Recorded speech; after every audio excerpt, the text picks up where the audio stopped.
교회가 있는데 그 교회 최 장로님이라는 장로님이 계세요.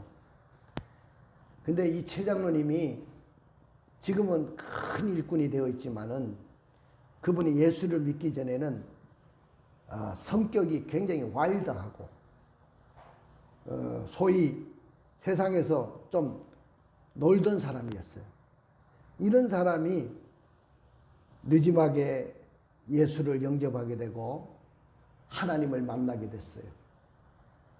그러면서 정말로 교회에서 훌륭한 장로님이 되셨어요. 그래서 그 장로님에게 어떻게 해서 그렇게 훌륭한 장로님이 되셨느냐 이렇게 물어보면, 저는 교회를 오자마자 제자 훈련반에 들어가서 목사님으로부터 제자 훈련을 받고 성경 공부반에 들어가서 성경 공부를 열심히 해서 빠짐없이 참석하고 공부하고 가르침을 받았더니 이렇게 신앙이 급속하게 성장하게 됐다는 거예요. 그러면서 오늘날 모든 성도들은 목사님의 가르침을 잘 받아야 된다고 그렇게 고백을 했습니다. 이렇게 가르침을 잘 받아서 믿음의 장로가 되니까 성경 공부를 하다 보니까 목사님을 만나게 되고, 목사님을 만나다 보니까 목사님을 이해하게 되고 목사님의 목회 방침을 이해하게 됐다는 거예요. 그리고 교회 치리 앞에 순종하게 되고 교회 사역에 충성을 다하는 그런 일꾼이 됐다는 것이죠. 그리고 서울 모 교회 장로님들은 다 훌륭한 장로님들만 모여 있어요. 그 교회 장로님들은. 그래서 어떻게 이렇게 다 훌륭한 장로님들만 모였을까? 그 중에 좀 모난 장로님들도 있을 건데, 그런 생각을 해봤는데 다 훌륭한 장로님들이야. 왜 이렇게 훌륭한 장로님이 그 교회에 모여 있느냐 하면은 그 교회에 그렇게 훌륭한 일꾼이 될 수 있었던 것은 다 목사님으로부터 제자 훈련을 받아가지고 열심히 배우는 장로님들만 있었기 때문에 좋은 장로님으로 바뀌어진 것입니다. 자, 우리 교회도 앞으로 우리 교회도 장로님들이 나와야 돼요. 그런데 목사님의 가르침을 잘 받는 자가 훌륭한 장로님도 될 수 있고, 훌륭한 안수 집사님도 될 수 있고, 훌륭한 권사님도 될 수 있고, 훌륭한 집사님들, 리더도 될 수 있는 줄로 믿습니다. 믿습니까? 가르침을 잘 받아야 돼요. 리더를 만나기를 두려워하는 사람들, 리더를 만나기를 즐겨하지 않는 사람들은 훌륭한 일꾼이 될 수가 없어요. 누구든지 이 땅에 온 목적과 사명이 있어요. 저는 옛날에 박정희 대통령 때 교육을 받았던 사람 아닙니까? 그때 학교 가면 맨날 선생님이 암기를 시킨 것이 있어요. 국민교육원장이라는 것. 우리는 민족중흥의 역사적 사명을 띠고 이 땅에 태어났다. 그걸 못 외우면 그날 집에 안 보냈어요, 선생님이. 그리고 이만한 매를 가지고 야, 내일까지 꼭 외워라. 그래서 그때 국민교육원장을 암기하면서 우리는 민족중흥의 역사적 사명을 띠고 이 땅에 태어났다. 그 한마디가 나는 국가와 민족을 사랑하는 사람이 됐어요. 내가 이 땅에 대한민국 국민으로 이 땅에 태어난 이유가 민족중흥의 역사적인 사명을 띠고 이 땅에 태어났구나. 이걸 깨달았어요. 그러니까 누구나 이 땅에 온 목적과 사명이 있는 거예요. 근데 오늘 우리 주님 역시 이 땅에 그냥 오신 거 아니야. 분명한 목적을 가지고 사명을 가지고 오셨어요. 그러면 주님이 어떤 목적과 사명 때문에 오셨는지 우리는 본문을 살펴보면서 그 예수님은 어떤 분인지를 정확하게 알고 나 역시 주님의 뒤를 따르는, 그리고 주님의 그 목적과 사명적인 삶을 살아내는 저와 여러분들이 되기를 주님의 이름으로 축원을 드립니다. 그럼 왜 하나님의 아들이신 예수님이 오신 목적과 그 사명이 그렇게 중요합니까? 오늘 한국 교계가 자꾸 예수님의 십자가가 가려지는 그런 일들을 많이 하고 있어요. 여러분들 예수님의 십자가가 보입니까? 교회마다 예수의 보혈이 흐르고 있습니까? 예수님의 십자가가 점점 가려지고 있어요. 도대체 예수님의 십자가가 가려지고 예수님의 십자가가 보여지지 않는 이유가 뭘까요? 오늘 저의 설교 제목은 그리스도의 3대 사역입니다. 한번 따라해 봅시다. 그리스도의 3대 사역. 예수님에게는 이 땅에 오신 목적과 사명이 있는데 그것이 3가지 사역이라는 거죠. 이 3가지 사역 때문에 예수님이 오셨다는 거예요. 그러나 우리는 그 예수님이 오신 목적과 사명에는 관심이 없어요. 그러면 예수님이 오신 목적과 사명에 왜 우리가 이렇게 관심을 갖지 않느냐? 그 이유가 뭐냐 하면은 오늘날 저를 비롯해서 한국교회 목회자들이 지금 회개해야 될 때가 됐는데 저를 비롯하여 한국교회 모든 목회자들이 사람들의 반응과 인기와 박수 소리에 연연하는 포퓰리즘 때문입니다. 여러분들 우리 한국교회가 수많은 무리와 군중들이 교회에 몰려왔어요.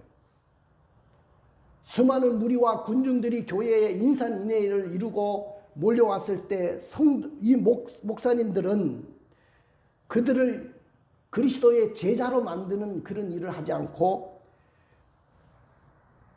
사람들의 반응이 어떨까? 내가 하는 이 사역 가운데 사람들이 어떻게 반응할까?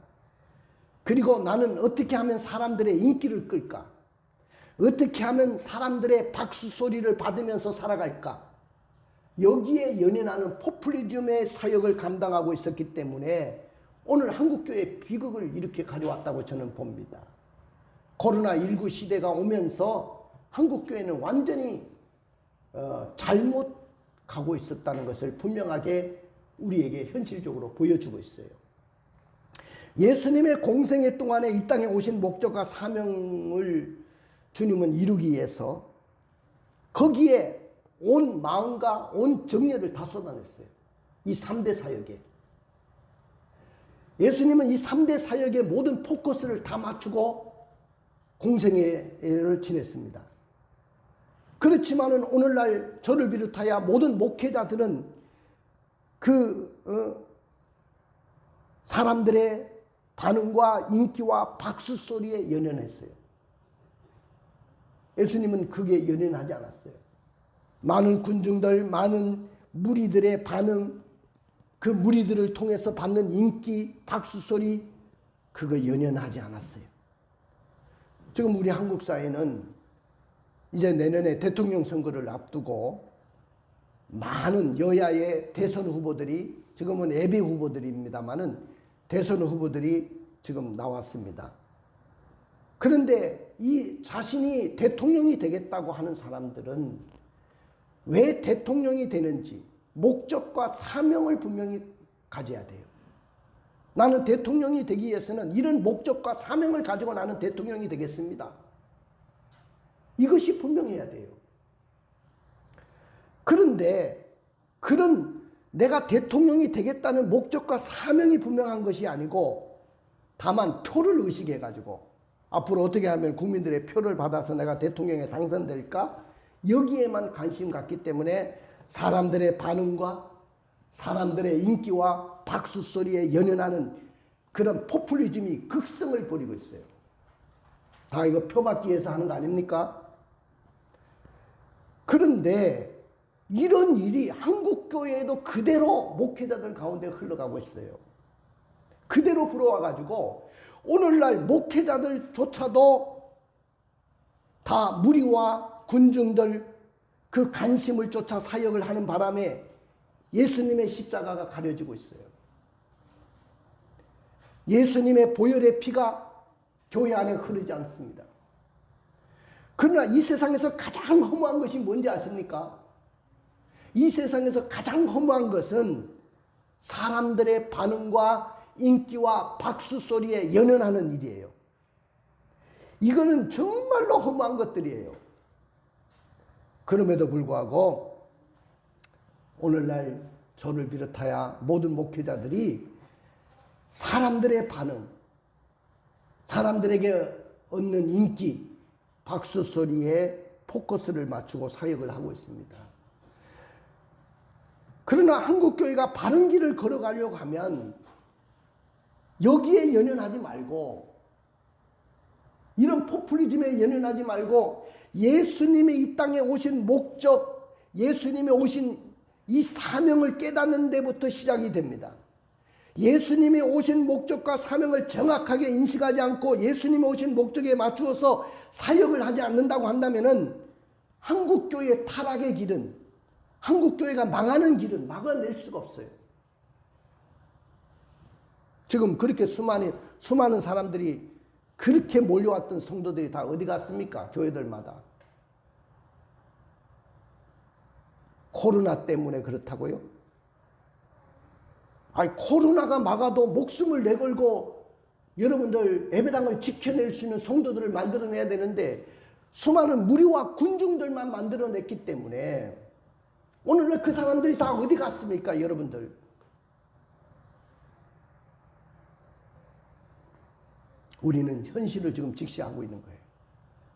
이게 한국교회 현주소라는 것이죠. 근데 그런 대안도 없어요.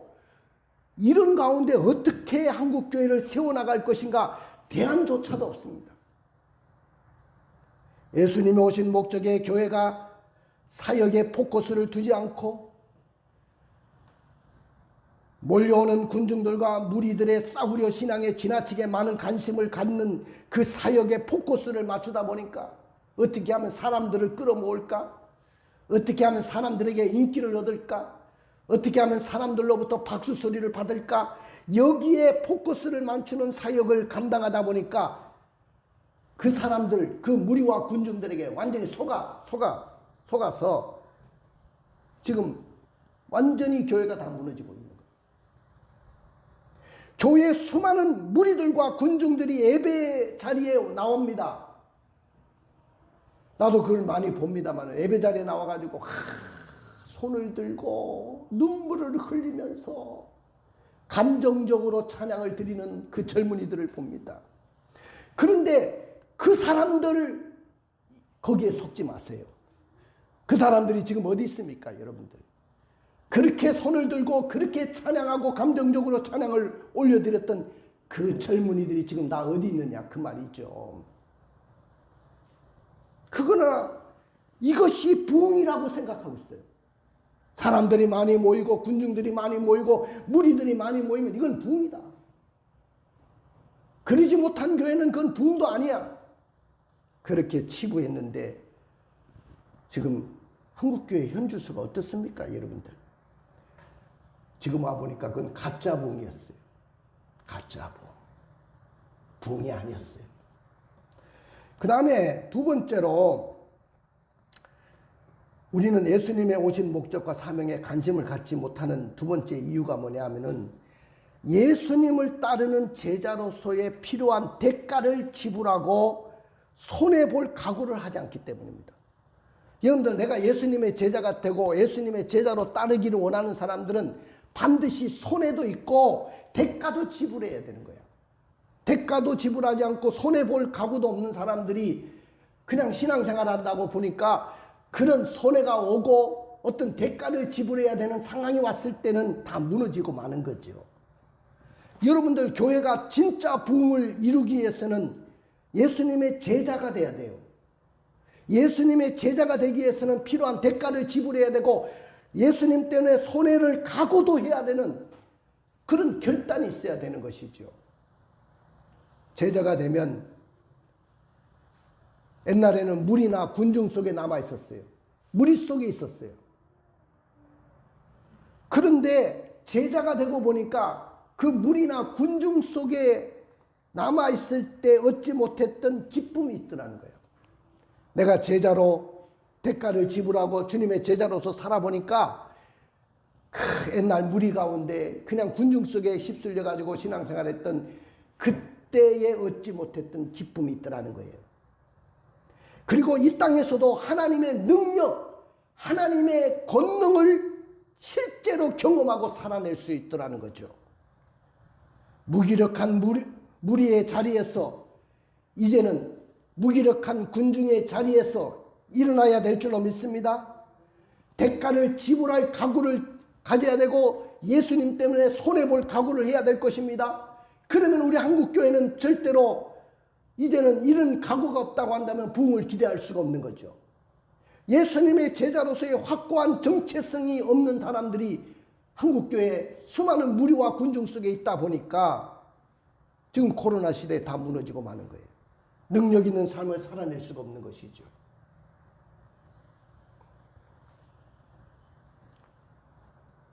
저는 인생을 살 만큼 산 사람이에요. 목회도 할 만큼 한 사람이에요. 그러나 앞으로 한국교회가 정말 걱정돼요. 여기 우리 젊은 청년들, 앞으로 여러분들은 목사님 세대가 가고 나면 이 교회를 지켜내야 될 사람들이에요. 이 교회의 주인이 돼서 이 교회의 주인공으로 살아가야 될 교회입니다. 이 교회는 나의 교회고 주님이 피 주시고 값 주시고 사신 교회예요. 그러면 이 교회를 지켜내려고 하면은 무리와 군중 속에 살아서는 안 돼요. 살아서는 안 돼. 내가 제자가 돼야 돼. 그리스도의 제자가 돼야 되고 그리스도의 제자가 되기를 원하는 사람은 대가를 지불할 준비가 돼 있어야 되고 예수님 때문에 손해볼 각오가 돼 있어야 돼. 나는 하나도 예수님 때문에 손해볼 이유도 없고 대가를 지불할 그런 마음도 없는 사람은 교회를 지켜낼 수가 없어요. 그렇게 수많은 사람들이 몰려있던 교회도 다 텅텅 비고 말 것입니다. 유럽 교회가 그랬고 영국 교회, 독일 교회, 유럽의 유명한 교회들이 지금 다 관광 상품으로 바뀌어져 있어요. 그 교회 예배당이 그렇게 큰 예배당들이 다 뭐가 돼 있냐면은 카바레, 스탠드바, 춤을 추는 그런 유흥업소로 바뀌었어요. 실제로 가보세요. 유럽에. 한때는 그 교회에도 수만 명들이 모이고 수많은 사람들이 무리 속에 와서 신앙생활했던 그런 교회들입니다.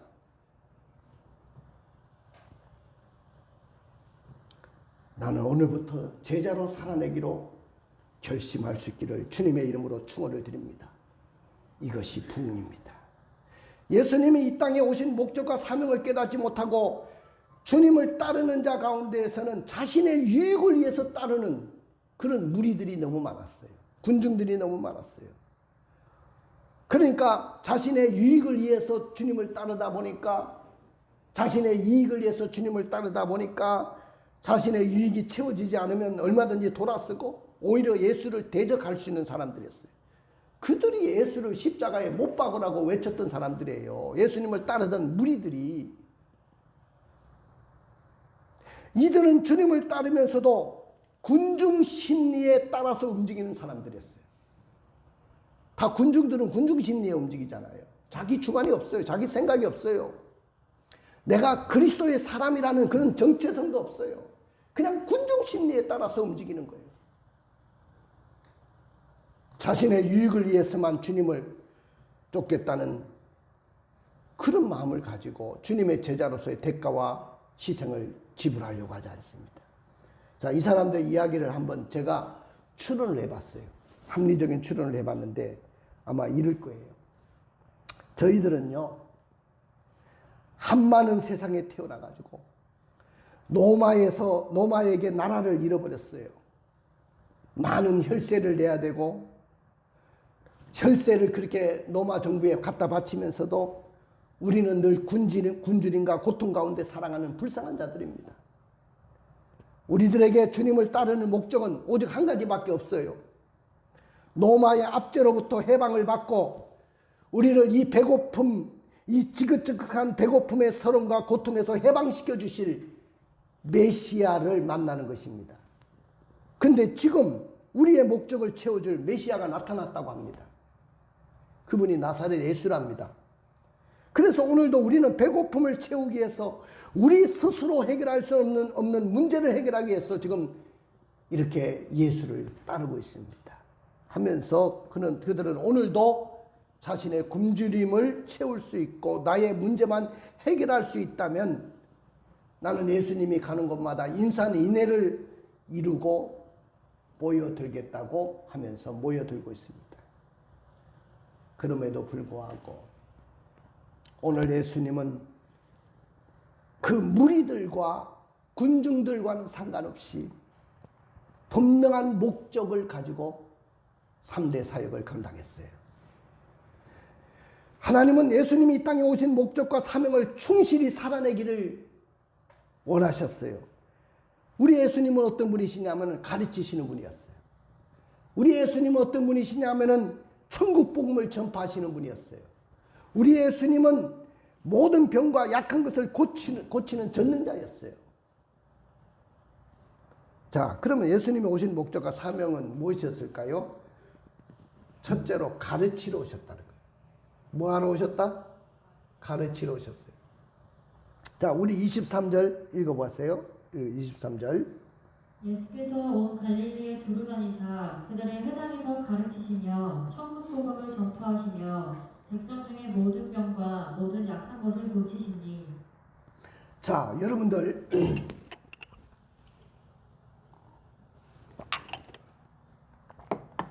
예수님이 오신 목적과 사명 중에 첫 번째가 뭐냐면은 가르치러 오신 거야. 가르치러 오셨다는 말은 다른 말로 바꾸면 배우러 오는 사람도 있다는 거잖아요. 배우는 사람이 있다는 거잖아요. 배우는 사람이 없이 어떻게 가르치겠어요?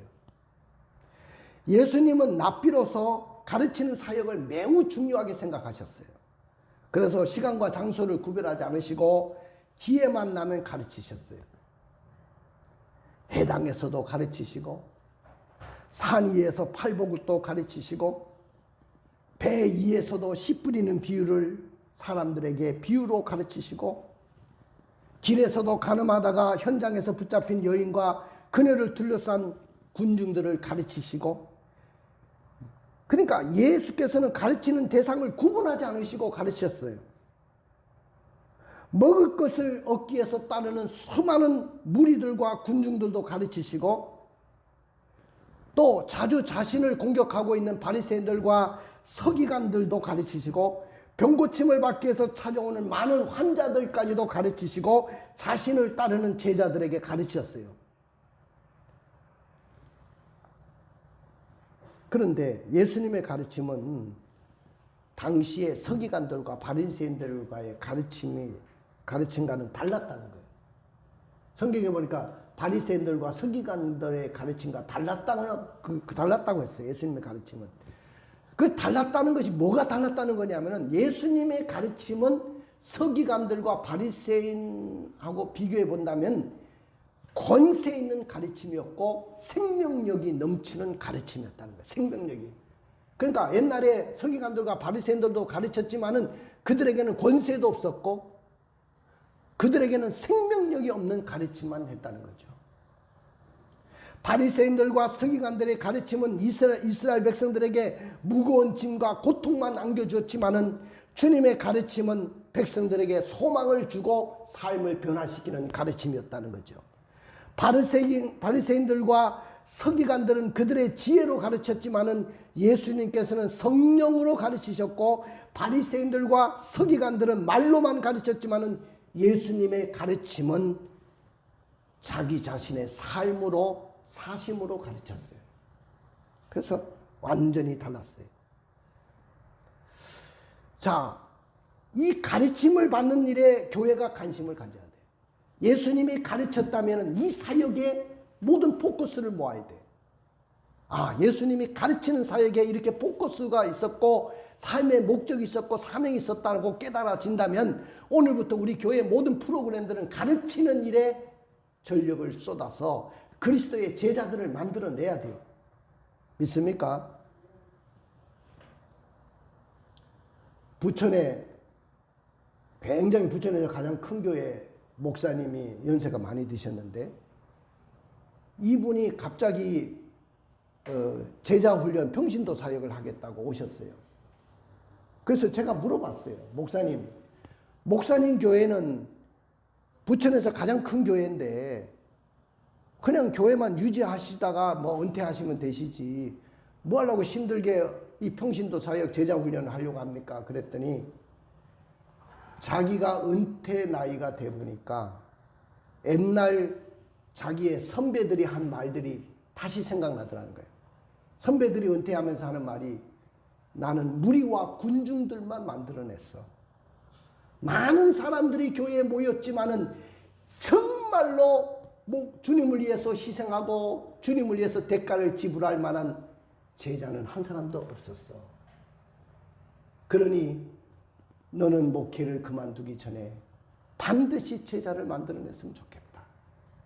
그 생각이 들어서 은퇴할 나이가 된 목사님이 부천에서 가장 큰 교회를 목회하시는 목사님이 평신도 사역 제자훈련을 하겠다는 거예요. 야, 대단하지 않습니까? 주님의 그 가르치는 사역에 포커스를 맞추는 그 모습을 보면서 저는 그 목사님이 존경이 가더라고요. 사랑하는 성도 여러분, 사도행전 2장 42절을 읽어봐요. 사도행전의 초대교회는 성령의 역사로 말미암아 교회가 3,000명, 5,000명으로 성장하면서 뭐부터 시작했는지를 한번 읽어주세요. 그들이 사도의 가르침을 받아 서로 교제하고 떡을 떼며 오로지 기도하기를 했으니라. 보세요. 초대교회도 예수님의 그 가르침의 사역에 포커스를 맞추잖아요. 3,000명, 5,000명, 수만 명의 교인이 몰려왔을 때 그 교인들을 제자, 그리스도의 제자로 만들기 위해서 사도들은 계속해서 가르쳤다는 거예요. 믿습니까? 사도의 가르침을 받아 서로 교제하고 떡을 떼며 오로지 기도하기를 힘쓰는 그런 성도들로 만들어냈다는 거죠. 할렐루야. 만약에 우리 한국교회 교회 옛날에 그나마 그래도 교회 가르침이 있었는데 그 주일학교 가르침이잖아요. 여기 우리 주일학교 선생님, 우리 김은아 집사님, 제 선생님 계시는데 만약에 그 주일학교 가르침이 없었다면 어떻게 될까요? 여러분들, 우리 기독교가 타 종교보다 앞선 것이 있다면 바로 주일학교 교육이었어요. 한국교회 예수님을 본받아서 주일학교 교육에 힘썼기 때문에 한국교회가 성장했던 거예요. 근데 지금 주일학교가 코로나가 오면서 여러분 어른들도 안 모이는데 어린아이들 큰 교회든 작은 교회든 주일학교 모입니까? 안 모입니다. 지금 안 해요. 완전히 손 놓고 있어요. 그러나 한국교회 주역들을 보니까 저도 주일학교 때 교회를 나가서 주일학교 때 예수를 믿어서 목사까지 된 사람이에요. 그럼 지금 한국교회를 이끌어가는 분들 보면 다 주일학교 출신들이에요. 주일학교 때 선생님으로부터 말씀을 배운 사람들이 오늘날 목사도 되고 한국교회 주역들이 다 됐어요. 여러분들, 그런데 기독교 교육이 옛날에는 세상 교육을 능가했습니다. 그래서 세상 교육을 받지 못한 사람들이 교회에 와서 교육을 받았어요. 그런데 오늘날은 아이들이 교회에 오면 시시하대요. 세상에서는 엄청난 교육 프로그램들이 있는데 교회는 옛날 그대로만 답습하고 있다는 거예요. 우리는 가르치는 사역을 멈춰서는 안 됩니다. 그렇다고 해서 더 많은 교육 프로그램들을 개발해내야 되고요. 좋은 콘텐츠들을 많이 개발해가지고 아이들에게 흥미를 끌 수 있는 그런 교육 프로그램들도 만들어내야 되는 것입니다. 그 다음에 두 번째는 전파로 오셨다고 했어요. 23절 그 하반절 읽어봐요. 중반절. 그들의 해당에서 가르치시며 그 다음에 천국 복음을 전파하시며 천국 복음을 전파했다. 예수님은 두 번째로 천국 복음을 전파로 오신 거야. 천국 복음을 전파로 오신 줄로 믿습니다. 그러면 무엇을 전파로 오셨느냐? 천국 복음을 전파로 오셨다고 했어요. 자, 복음이라는 건 뭐냐면은 기쁜 소식을 복음이라고 해요. 기쁜 소식. 굿뉴스. 기쁜 소식. 여러분들, 오늘날 굿뉴스는 뭡니까? 기쁜 소식은 도대체 뭐예요? 근데 예수님은 그 기쁜 소식을 전해주러 왔다는 거예요.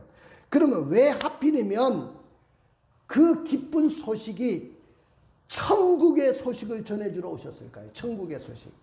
예수님은 이 땅의 소식을 전해주러 온 게 아니야.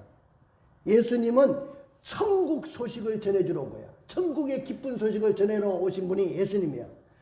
당시에 그러면 이스라엘 백성들은 기다리고 있는 소식이 뭘까요? 그 사람들은 당장 급한 노마로부터 해방받는 소식이야. 배고픔의 서름을 해결받을 수 있다는 그런 소식일 겁니다. 거기다가 여우 같은 헤롯 왕이 노마와 결탁해가지고 백성들의 피를 빨아먹고 있었어요. 종교인들은 타락해가지고 백성들은 더 이상 소망이 없었어요. 그래가지고 나다네엘 같은 사람은 무화과 나무 아래 앉아서 메시아를 기다리고 있었다고 했지 않습니까? 메시아를 기다리고 있었어요. 왜? 소망을 다 잃어버렸기 때문에. 그러면 당장의 이스라엘 백성들이 가장 기다리던 소식이 뭐냐 하면은 이 땅의 소식, 이 땅에서 해방받는다는 소식, 배고픔의 서름을 해결한다는 소식이지 천국의 소식이 아니었어요. 그러나 예수님은 이 땅의 소식을 전해준 것이 아니고 천국의 소식을 전해줬어요. 이 땅에 오셔서. 자, 오늘 우리는 어떻습니까? 지금 당장 나에게 기쁜 소식이 뭘까요? 지금 내가 사업을 벌려놨는데 내가 지금 사업을 하는 이 시도하는 이 분야에 호황을 누릴 것이라는 그 소식, 이걸 기다리고 있을 겁니다. 또 사랑하는 가족들이나 또 나 자신이 병이 들었을 때, 중환병에 걸렸을 때, 신음하고 있을 때 그들에게 가장 기쁜 소식은 뭘까요? 우리 가족이 살아난다는 소식이야. 병에서 고침받는다는 소식일 거예요. 그렇습니다. 우리는 이 땅에 살면서 천국의 소식보다도 이 땅의 기쁜 소식을 기다리고 있습니다. 그런데 왜 주님은 이 세상의 소식을 전하지 않고 천국 소식을 전해줬냐면은 그 소식 안에는 인간이 가지고 있는 기본적인 궁금증을 풀어주는 열쇠가 천국 복음 속에 다 들어있어요. 그럼 우리가 전도를 하는데 그 사람들, 길거리에 있는 모든 사람들이 수많은 문제들을 다 갖고 있잖아요. 아이들은 아이대로 문제가 있고, 어른들은 어른대로 문제가 있고, 사업하는 사람은 사업하는 대로, 직장인들은 직장인 대로 다 문제가 있고, 여자들은 나름대로 문제가 있고, 남자들은 남자대로 문제가 있지만은 이 세상 소식을 전하는 것이 아니고 천국 소식을 그들에게 전해주면 그 천국 소식 안에는 이 세상의 모든 문제의 궁금증을 다 해결할 수 있는 모든 안들이, 그 모든 궁금증들을 다 해결할 수 있는 것들이 다 있다는 거죠. 믿습니까? 그 다음에 그 천국 복음 소식, 천국 소식 가운데는 인간이 가장 행복하고 기쁘게 살아가는 소식이 천국 복음 속에 다 들어있어요. 그렇기 때문에 우리는 예수님처럼 천국 복음을 교회는 계속해서 세상에 나가서 전해야 돼요. 그들이 듣든지 안 듣든지 우리는 계속해서 전해야 될 이유가 거기 있어요. 그래야 그들이 행복해지고 그들이 천국의 소식을 듣고 이 세상의 어려움을 이겨낼 수 있는 것입니다. 믿습니까? 요한복음 10장 10절을 읽어주세요. 도둑이 오는 것은 도둑질하고 죽이고 멸망시키려는 것뿐이요 내가 온 것은 양으로 생명을 얻게 하고 더 풍성히 얻게 하려는 것이라. 여기에서 도둑은 뭐냐? 사단이잖아, 사단. 그럼 이 사단은 어떻게든지 행복을 파괴하고 멸망시키러 왔다는 거예요. 그래서 일시적인 만족을 주는 대신에 영혼을 파괴시키고 마음의 기쁨을 빼앗아갑니다. 그러나 예수님은 그들에게 생명을 주고 더 풍성하게 하려고 왔다는 거예요. 믿습니까? 어느 교회에 한 그 젊은 부인이 하나 있었는데 그 사람이 이제 교회를 나오게 된 이유가 뭐냐면은 남편이 늘 술만 먹고 노름을 하고 나가서 바람을 피우고 집에 오면 술주정하고, 그래서 이 남편이 그렇게 미워서 죽겠더랍니다. 때리고 죽이고 싶더래요. 그렇게 밉더래요. 남편이 미우니까 자식 새끼까지 다 믿더라는 거예요. 그래서 남편 하나 믿고 시집 왔는데 오늘까지 이 고생하면서 살아간다고 생각하니 인생에 소망이 다 없어지더랍니다. 그래가지고 이혼을 결심하고 있었는데 40일 특별 새벽 기도회가 있다고 교회에서 선포가 되면서 구역장님이 찾아와가지고 이번에 꼭 이 40일 특별 기도회에 꼭 참여해라고 목사님이 당부하셨다. 꼭 참석해라. 그래가지고 참석하다 보니까 어느 새벽에 복음의 소식을 듣고 성령을 받고 은혜를 체험하게 됐답니다. 그러고 나서 남편을 보니까 남편이 그렇게 불쌍하더라는 거예요. 불쌍하게 여겨지더라는 거예요. 그리고 남편을 사랑하게 됐다는 거예요. 남편을 사랑하게 되고 자식을 사랑하게 되고, 그러니까 인생도 자신감이 생기더라는 거예요.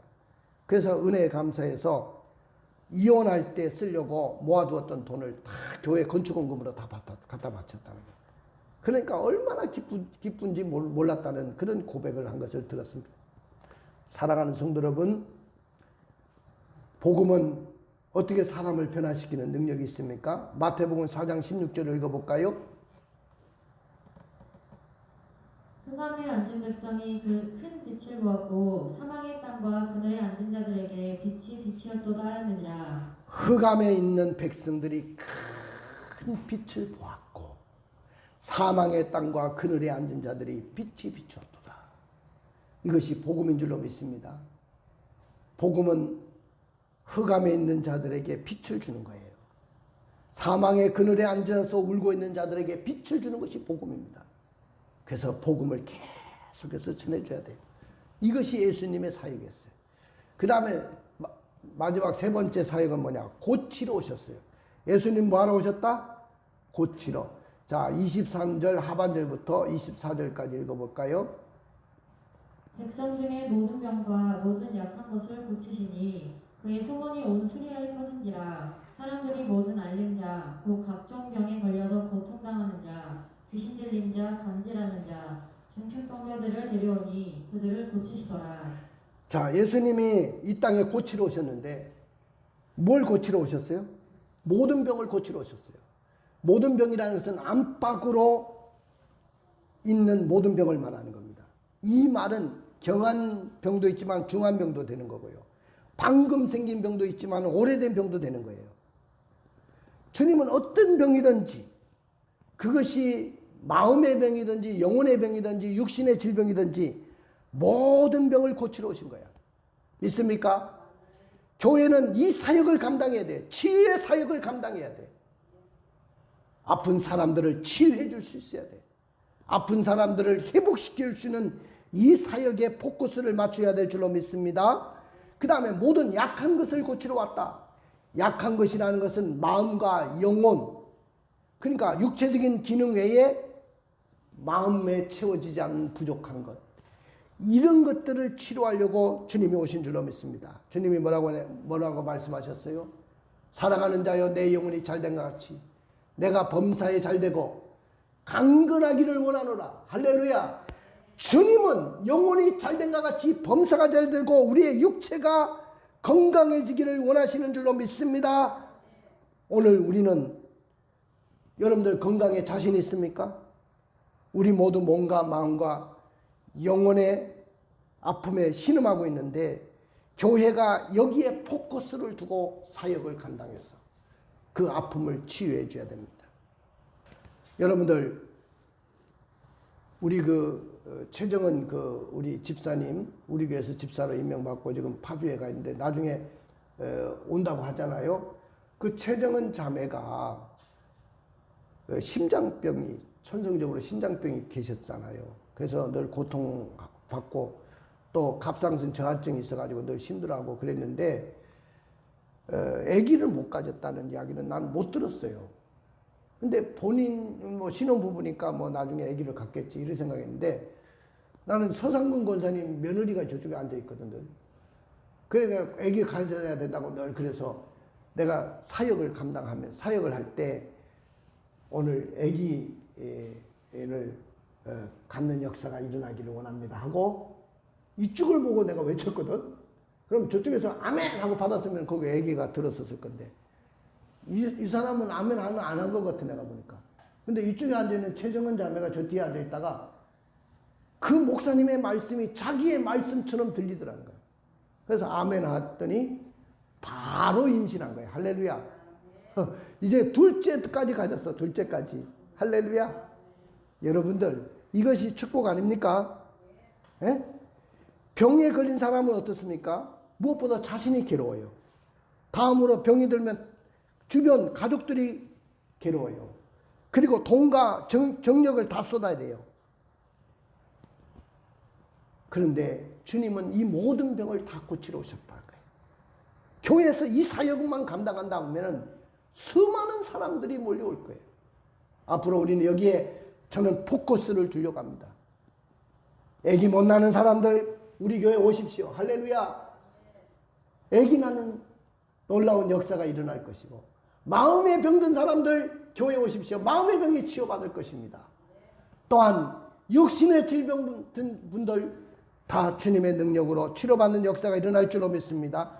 내가 고치는 것이 아니고 주님이 고치시고 하나님이 고치실 줄로 믿습니다. 우리 한번 읽어볼까요? 자, 말라기서